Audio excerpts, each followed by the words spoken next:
Sí, fíjate que hay que entender la propia naturaleza del fraude. Yo les explicaba en las sesiones de hoy que el fraude es como el fuego. Para que haya fraude, primero, para que haya fuego tiene que haber oxígeno, tiene que haber un combustible y tiene que haber calor o una chispa que dispare el fuego. Sucede exactamente lo mismo con el fraude. Para que haya fraude suceden tres cosas. Tiene que haber una presión o una necesidad, tiene que haber o detectarse una oportunidad en la organización, y también tiene que haber una racionalización. Déjame ir parte por parte. Primero, la presión. Es importante detectar la vida que llevan nuestros colaboradores, nuestros subordinados, nuestro equipo de trabajo, porque cuando alguien está metido en el vicio, vamos a decir que si de repente un colaborador nuestro empieza a ir a los casinos o tener una vida desordenada, cuando la gente pues empieza a tener una segunda casa, tipo de cosas así, se incrementa la presión, la necesidad financiera, la enfermedad de un familiar, este tipo de cosas pueden generar presiones en la organización. También la propia presión, hay personalidades directivas que generan una presión adicional cuando el jefe no acepta recibir malas noticias, cuando la presión por cumplir el número, el presupuesto, a veces es inalcanzable, pero hay una gran presión. Eso puede generar ciertos comportamientos o modificaciones en el comportamiento de la organización. El segundo tema, es decir, cuando hay una oportunidad, cuando hay huecos en el sistema, cuando hay errores en los sistemas que pueden permitir o pueden despertar el interés de cometer un fraude. Y finalmente, la racionalización. La racionalización es el tema de, mira, hoy voy a tomar y en la próxima quincena lo devuelvo. Realmente me lo merezco. Llevo 30 años en la organización y siempre me han explotado. Mira, Luis Fernando, nadie se va a dar cuenta. Y si se dan cuenta, seguro nos lo perdonan. Esas son las típicas racionalizaciones que se dan cuando cometemos fraude. Entonces hay que ir atacando el fraude en las tres dimensiones. Oye, para la presión es muy bueno tener organismos de asistencia al empleado, de ayudarlos, de crear un clima organizacional de honestidad. La honestidad y los valores se van permeando y se van transmitiendo con el ejemplo. Cuando la alta gerencia tiene ese buen ejemplo, lo va permeando. Cuando no, también el mismo clima se va permeando. Hablábamos del efecto Pigmalión en la sesión, y el efecto Pigmalión, recordando la mitología griega, aquel poema que cantaba Ovidio, de este escultor que hace una escultura tan hermosa que se enamora de ella, y Afrodita le da vida, conmovida por el amor de Pigmalión. Eso en la psicología y en el management se ha llevado a una teoría de decir, cuando tenemos una buena expectativa de nuestra gente, podemos inyectarles de optimismo. Pasa mucho con nuestros hijos, que cuando tenemos una buena expectativa de nuestros hijos, ellos terminan comportándose de la manera en la que nosotros creemos que se pueden comportar. Por el lado de la oportunidad vienen los sistemas de control. Y los sistemas de control, bueno, en el área lo trabajamos mucho. Aquí en el INALDE, el doctor Ciro Gómez ha trabajado muchos modelos. Tanto a mí me gusta mucho el modelo desarrollado por el profesor Robert Simons de la Harvard Business Review, las palancas de control, es decir, impulsar valores pero tener límites, establecer sistemas de diagnóstico y establecer modelos de interacción con los subordinados, ayudan mucho, junto con mecanismos de control interno, para evitar esa oportunidad. Y también el tema de la percepción del costo-beneficio, ¿no? Es decir, que haya mecanismos que la gente no vea que es impune el crimen en una organización. Entonces, por ahí con ese modelito fuimos trabajando en la continuidad, y me parece que esos como las primeras grandes ideas para que reflexione un empresario sobre la posibilidad del fraude en su empresa, en su organización.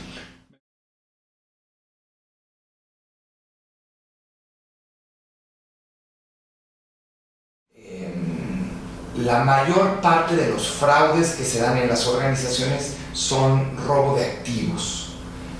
Los robos de activos, al final, para que haya un robo, la gente se puede robar dos cosas.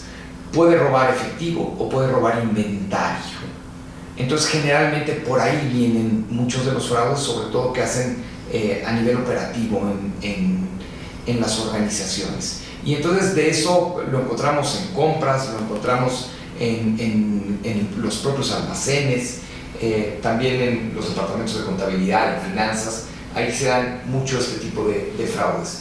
La corrupción es muy común en nuestros países, es común en el mundo, y a nivel organizacional hay dos tipos de corrupciones. Primero, la que es en contra de la organización, vamos a decir, el conflicto de intereses. Entonces ahí puede haber distintos mecanismos de corrupción que afectan a la organización, es decir, que los empleados se ponen de acuerdo en contra de la organización. Y hay también la corrupción que es aparentemente en favor de la organización, típicamente los sobornos, ¿no? Y las dos cosas son graves y las dos cosas afectan. Fíjate que yo tengo datos aquí de KPMG, hizo una encuesta en Colombia el año pasado, en el 2013, y tiene datos que estuvimos discutiendo, datos muy interesantes. KPMG, que hizo, entrevistó a alta dirección de 197 empresas colombianas, empresas que operan en Colombia. Entonces ellos decían que la categoría del fraude que sucede en Colombia, el 46% de los fraudes se refieren al robo de activos. El 31% fraudes que más bien los podríamos tipificar como corrupción. 10% de los fraudes son en estados financieros y 13% un crimen que cada vez empieza a ser mayor, que es el conocido como el cibercrimen, el crimen a través de internet. Entonces aquí vemos lo que te comentaba. En Colombia el fraude más frecuente es la malversación o el robo de activos, pero donde hay mayor daño patrimonial es en los estados financieros. El 51% del daño, y mira, fue en daños financieros. KPMG estima que hubo en el 2013 $1.800 millones por fraudes financieros en Colombia, y hubo $800 millones por fraudes de corrupción en Colombia en el 2013. Eso, que si bien son estimaciones, me decían los participantes de la continuidad del día de hoy que bueno, que ellos creen que es mayor, probablemente son estimaciones que hace KPMG a través de una metodología, pero nos ayuda a entender lo que está pasando en la realidad de nuestras empresas, y también nos obliga a reflexionar sobre qué tenemos que hacer para que esto se mitigue, se minimice.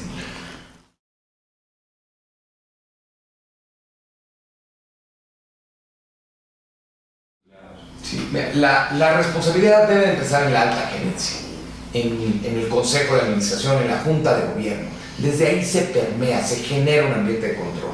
Por eso es importante el gobierno corporativo, es importante tener consejeros independientes, tener órganos de gobierno corporativo. Después, me parece que el director tiene una labor fundamental. El director no puede delegar la responsabilidad de establecer este ambiente de honestidad, de ética empresarial en los otros departamentos. Pero sí podemos ir trabajando en distintos niveles de la organización. Yo les explicaba en la sesión de hoy que en una organización la gente tiende a comportarse como una curva de distribución de probabilidad normal. ¿Se acuerdan la campana de Gauss?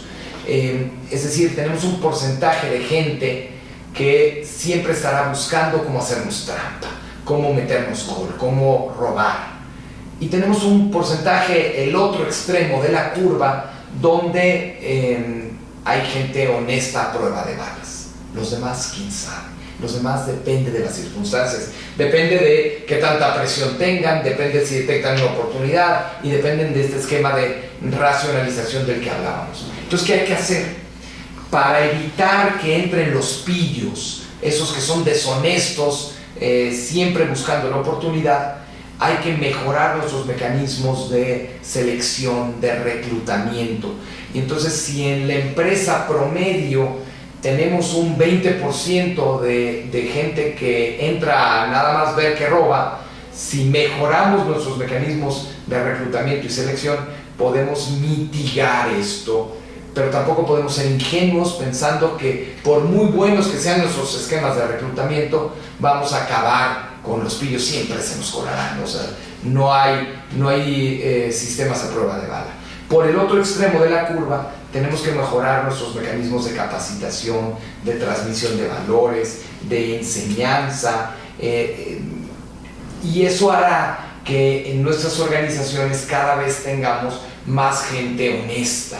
Pero tampoco podemos, otra vez, y perdón la expresión repetitiva, tampoco podemos ser ingenuos que por más que tengamos muchos mecanismos de capacitación, vamos a asegurar que todos sean honestos, ¿no? Entonces, en los demás es donde entran los sistemas de control. Tenemos que tener controles para evitar que detecten esa oportunidad, pero por supuesto que es a lo largo y a lo ancho de toda la organización y en todos los departamentos, recursos humanos, finanzas y por supuesto que las áreas operativas y productivas.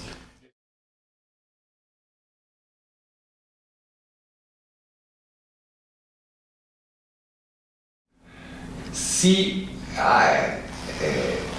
los mecanismos de gobierno corporativo ayudan cuando viene desde la cabeza. Entonces, por eso la Junta de Gobierno, el Consejo de Administración, tiene que ser capaz de tener mecanismos de control para la alta gerencia. Y por eso es tan importante tener consejeros independientes, tener comités de auditoría, mecanismos de control desde el gobierno corporativo. Si tú te pones a ver y hacemos... Oye, ¿qué tienen en común los fraudes emblemáticos, ¿no? El de Enron, el de WorldCom, el de Xerox. Una personalidad, un director general, un CEO, que es una personalidad fuerte, que se rodea de gente pequeña. Y que él ocupa la posición de presidente y de CEO, director general, presidente Sherman, y entonces va debilitando los distintos niveles de gobierno corporativo. Y entonces ese es el mecanismo que permite que la figura de dirección general sea tan fuerte que puede cometer fraudes desde la cabeza. Oye, sí creo que cuando tienes códigos de conducta, cuando tienes valores muy fuertes en tu organización, eso mismo permea para bien mecanismos de honestidad. Si tu misión, si tu visión, si tus valores te transmiten, te inspiran, también pues es un mecanismo disuasorio del robo, del fraude a nivel de la alta gerencia. Aunque también cuando hay colusión en los niveles altos de la organización, bueno, no hay mecanismo de control que pueda evitar eso, que pueda evitar el fraude.